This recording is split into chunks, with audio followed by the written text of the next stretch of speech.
Cara, chamar isso daqui de quadrinho é pouco. Fade Out é uma obra-prima daquelas que entra pra história, mano. Vamos falar um pouco sobre ela então.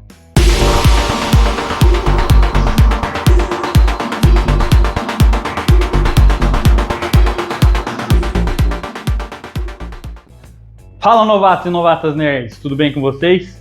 Meu nome é Bruno Novato e galera, antes da gente começar a falar de Fade Out, já começa deixando aquele like aqui no vídeo, que você sabe que é importante aqui pro canal. Se inscreve no canal caso seja a primeira vez que você esteja vendo vídeos aqui. E não esquece de ativar o sininho do YouTube para ele te lembrar quando sair vídeo novo, beleza? Eu também aviso lá no Instagram, posto vídeos no TikTok, posto no Twitter também. E na descrição aqui você encontra todas as redes sociais para você seguir por lá também, fechou? Bom, primeiro, quero começar falando para vocês que eu amei essa HQ. Fazia muito tempo que eu queria ler Fade Out, mas ela nunca entrava em promoção para eu pegar. E é um quadrinho que não tá barato, né? Mas para falar a verdade, qual que tá, não é mesmo? Mas eu tinha até medo de ler essa HQ por saber que a Mino tem feito um excelente trabalho trazendo essas obras do Ed Brubaker e do Sean Phillips para o Brasil. Eu vou falar mais sobre isso ao decorrer do vídeo, mas como consequência eu inevitavelmente irei agora começar uma nova coleção de Ed Brubaker e Sean Phillips, porque não dá para não ter isso na sua coleção, cara. Então vamos começar, né, falando para aqueles que nunca tiveram nenhuma informação sobre Fade Out. Fade Out foi escrito por Ed Brubaker, desenhado por Sean Phillips e colorizado pela artista Elizabeth Britweiser, alguma coisa assim. Saiu aqui no Brasil pela editora Mino, como eu disse, e foi traduzido pela Dandara Palankoski. Todos esses nomes são extremamente relevantes para esse projeto e você vai entender por quê. Mas Fade Out conta a história de um roteirista de cinema, o Charlie, que ele acorda numa banheira, num bangalô em Studio City, que é como eles chamam o lugar ali que serve para gravações em Los Angeles, de vários filmes e tal. E ele se dá conta de que tem uma moça morta, estrangulada na sala. Ele, por não se lembrar de nada da noite anterior, percebe que seria péssima ideia ligar para a polícia e vai para o seu estúdio, que fica próximo do local. Essa moça é Valeria Somers, uma atriz em ascensão e alguém que acaba mexendo ali os pauzinhos para parecer que isso foi um suicídio. Mas o Charlie sabe da verdade e ele vai tentar descobrir o que aconteceu com a Somers antes que alguém perceba que ele sabe sobre a verdade. Bom, galera, resumindo, Fade Out é uma clássica história de mistério e investigação no estilo noir e que te transporta para o glamour e da indústria do cinema dos anos 30, 40, entre sujeiras, traições, chantagens, conspirações que envolvia aquela cidade na época. Foi feita uma pesquisa muito extensa e decente para esse projeto, para produzir esse quadrinho, e o próprio Ed fala isso no prefácio e depois ele reforça no pós-fácio também essa informação. Mas falando da produção gráfica desse quadrinho primeiro, cara, não tem como ser melhor. Sério, é capa dura, é gramatura do papel cochê de alta gramatura, é um trabalho gráfico para ninguém pôr defeito. Tem vários extras no final, tem vários textos de apoio no final. Então, assim, é um trabalho gráfico impecável. Mas agora vamos falar sobre o roteiro, então. Cara, foi o primeiro contato que eu tive com a escrita do Ed Brubaker e eu vou te falar uma coisa. Como esse cara é um profissional fudido. Eu não sei se isso foi proposital, mas parece que você tá vendo um filme do Scorsese. Sabe? Tipo, Taxi Driver, O Lobo de Wall Street. Sabe aquela estrutura de ir narrando e jogando cenas aleatórias de flashback? Tipo, o Charlie não se lembra das coisas quando começa a história, mas sua memória vai voltando aos poucos e a cada pensamento que ele tem, a gente entra dentro da cabeça desse personagem para ver esses flashbacks. Inclusive, tem um outro recurso usado nesse sentido, que é quando não se trata necessariamente de um flashback, mas quando ele lembra de algum filme ou de alguma situação que parece um take de algum filme, sabe? E aí, tipo assim, eles colocam o take daquele filme em preto e branco atrás dele, como se ele estivesse lembrando daquilo ali, sabe? Mano, maravilhoso, esplêndido. Além dessa estrutura, a forma com que cada personagem age, se porta ou fala é muito plural, mano. Tipo, tem uma gama de estilo, de personalidade que eu nunca li numa HQ, sério. Eu lembro de cada um dos personagens desse quadrinho, porque eles são muito únicos, sabe? Descrever características físicas, trejeitos, manias, vícios, o cara destrói, de verdade. E é aqui que eu tenho que te falar por que eu citei a tradutora dessa obra, coisa que eu nunca fiz numa resenha, né? Mas, cara, eu tiro o chapéu para Dandara aqui, porque adaptar um texto de outra língua, que é bem mais simples do que a nossa, do que o português, e manter essa diversidade na fala dos personagens nítida para o leitor, não é qualquer um que faz isso não, mano. Essa mulher fez um trabalho aqui, ó, digno de ser reconhecido, porque tá muito bem feito. Outra coisa que eu tenho que citar aqui sobre a escrita do Brubaker é a forma dele de introduzir temas aleatórios, ajudando a dar profundidade naqueles personagens e naquele ambiente, sabe? Tipo, igual ele descreve no começo da história uma situação de guerra que aconteceu realmente no nosso mundo aqui, na época em que se passa o quadrinho. E para que isso é importante? Porque ele não precisa, por exemplo, falar que o clima está tenso na sociedade daquele lugar. Isso por si só já acrescenta perigo naquele lugar e deixa a gente como leitor também com essa sensação. Porque você pode pensar lendo aquilo ali que, tipo, a qualquer momento pode acontecer um bombardeio e explodir com tudo e tomar outro rumo totalmente diferente para aqueles personagens, entendeu? Mano, olha o tanto que isso é genial, cara. Mas não é só isso, não. Várias questões políticas também são adicionadas, dando uma tensão também entre os personagens e entre a gente que está lendo e os personagens. Porque você não sabe de que lado que cada personagem tá, se um personagem está de um lado, se está do outro, e de repente isso pode virar uma revelação e transformar totalmente o rumo da história, entendeu? Tudo isso que eu tô falando agora, eu me toquei depois de eu ter lido tudo e ficar refletindo sobre o quadrinho. Eu até tinha mais tempo para ler hoje e eu preferi não fazer isso, mano. Porque eu não podia inundar minha mente com outros pensamentos. Eu tinha que acabar de digerir esse quadrinho aqui para mim fazer essa resenha para vocês. Porque assim, ó, eu tenho certeza que essa é uma daquelas obras que se eu for reler de novo, eu vou ver coisas ali que eu ainda não vi, sabe? Não é à toa que tem stand de post-its aqui, tá ligado? Mais uma coisa também, ele coloca à prova a inteligência e o conhecimento de quem tá lendo. Porque tem horas que ele fica citando fatos históricos como se você já soubesse de tudo aquilo ali, sabe? Como se tipo, fosse natural você saber desses fatos, porque ele já te introduziu na obra de uma tal forma que ele dá por entendido que você tá naquela época. Foda-se se você sabe, se você não sabe. Quer saber se algo é verdadeiro ou não? Vai lá, para a leitura, pesquisa no Google. Eu fiz isso várias vezes, porque eu queria saber se o que ele estava escrevendo, se o que ele estava colocando ali aconteceu realmente. Porque chega um ponto que você acha até que os personagens aqui, que os atores que ele faz, que ele coloca aqui, que é tudo real, cara, porque é muito bem escrito, sabe? Outra coisa, mano, um detalhe que assim, ó, é riquíssimo, é o fino do requinte, sabe, da escrita. Ele escreve uma trama que mais parece um jogo de pôquer mesmo, sabe? Cheio de blefe, de possibilidades e tal. E adivinha só, nessa hora, que personagem que tá em destaque naquele momento? Justamente o personagem que joga pôquer, o personagem que é viciado em álcool, viciado em jogos de azar. Mano, sério, eu poderia ficar falando aqui sobre essa HQ umas 2 horas, mas a gente tem mais coisa pra falar, tá? Mas meu sonho é escrever igual esse cara escreve. Puta que pariu. É muito foda, gente, sério, vocês estão vendo, né? Eu tô extasiado.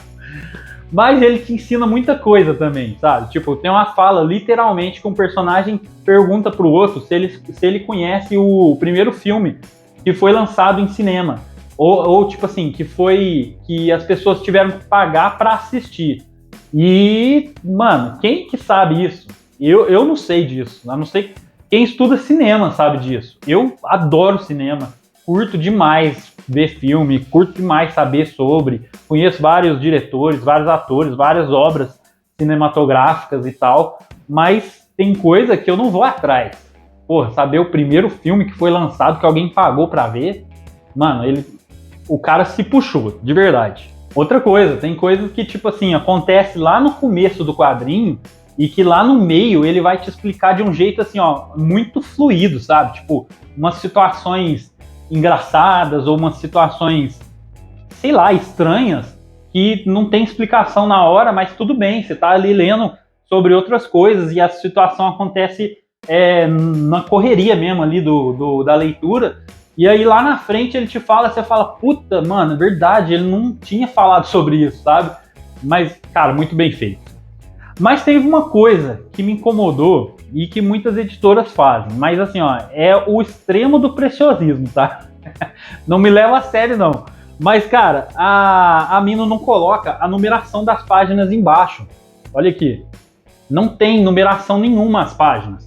E eu acho que isso acaba, sei lá, acaba deixando mais difícil, principalmente para quem está estudando o quadrinho, para quem quer pegar de exemplo muitas das coisas do quadrinho, porque seria mais fácil eu simplesmente catar um caderno e ir anotando, sabe?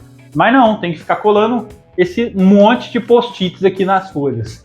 Bom, mas vamos falar então da arte desse quadrinho, porque eu acho que vocês já entenderam que o Ed Brubaker é foda no roteiro, né?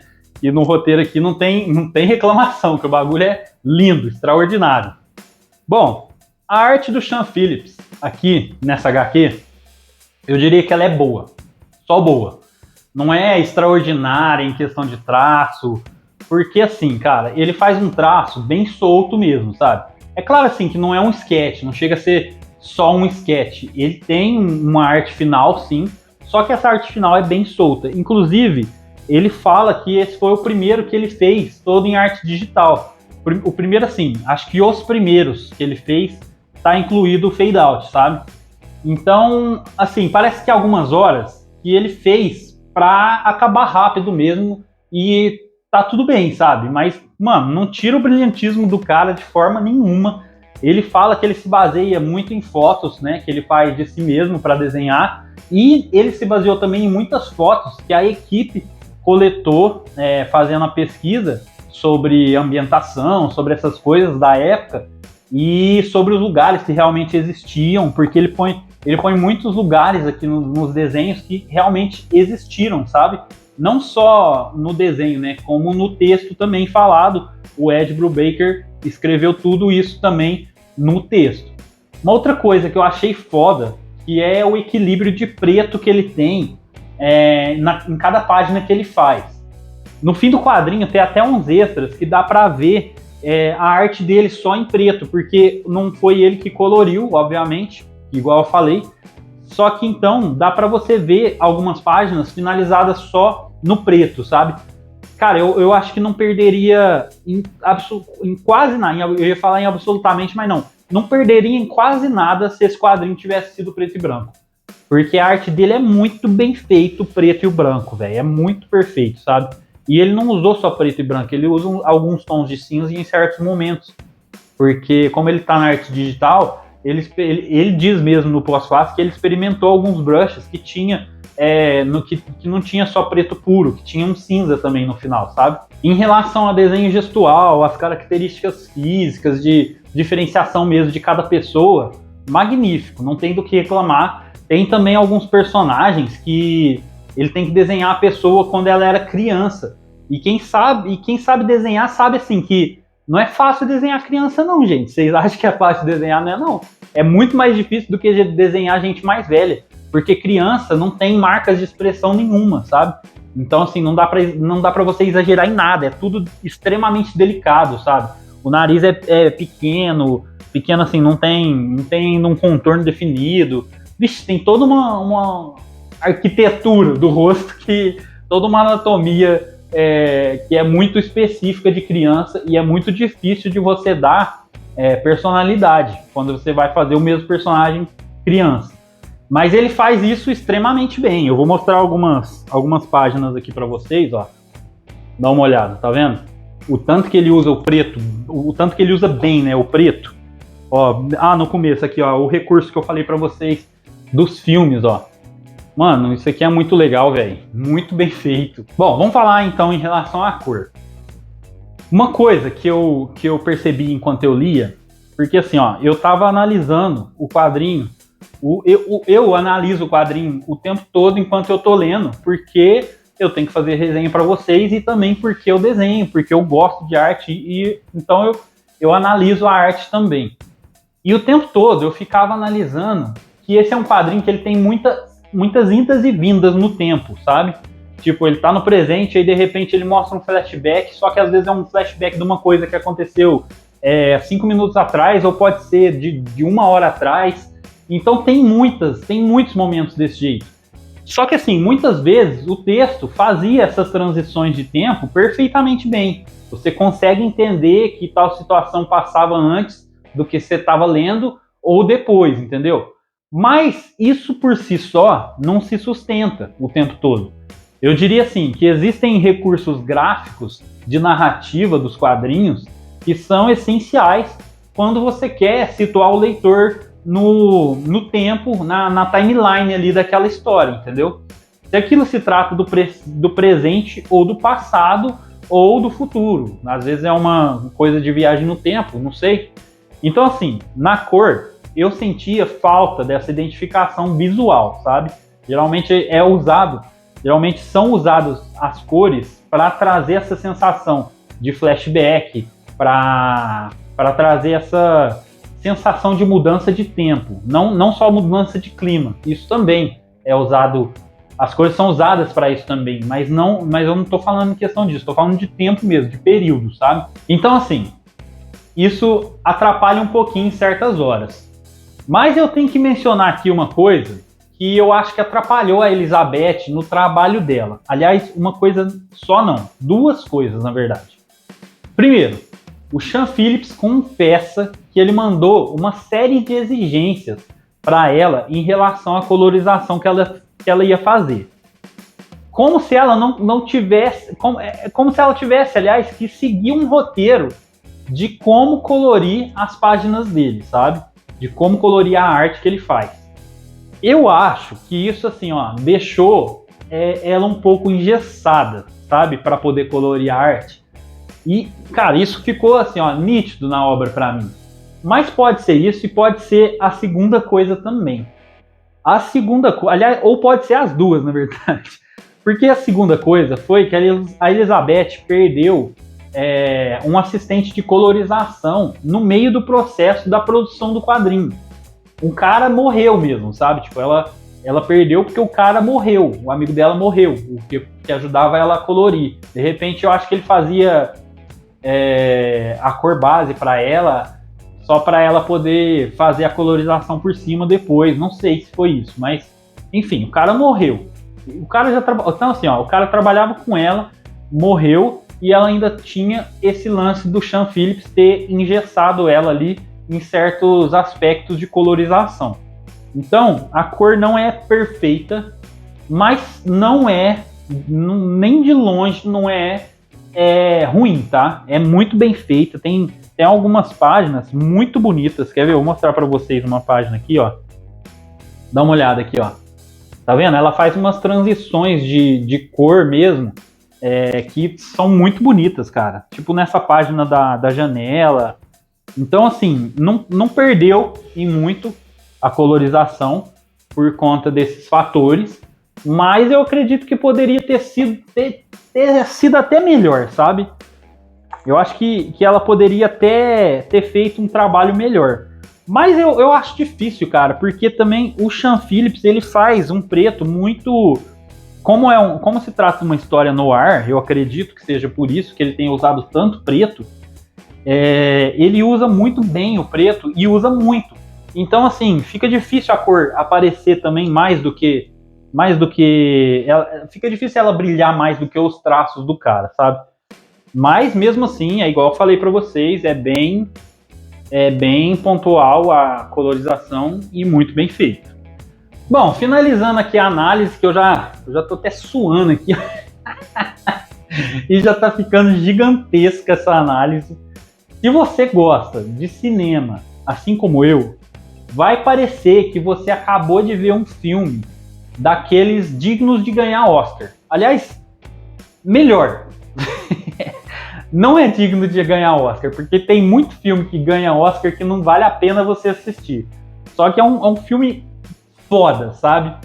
Não é um filme, né, gente? É um quadrinho muito foda, muito bem feito, muito bem planejado, muito bem escrito, muito bem desenhado, muito bem tudo. Muito bem editado, muito bem impresso.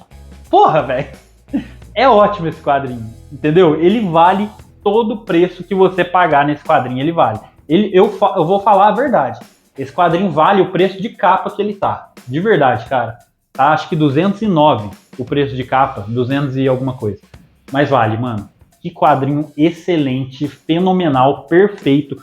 Obra-prima, maravilhoso. Não tem mais adjetivos para eu falar nessa resenha. Agora, a única coisa que eu posso é dar a nota que eu esqueci nas outras resenhas, né? Que eu tinha começado a dar notas aqui para as resenhas, para os quadrinhos. E não tem como ser diferente de 5, né? Notas de 0 a 5.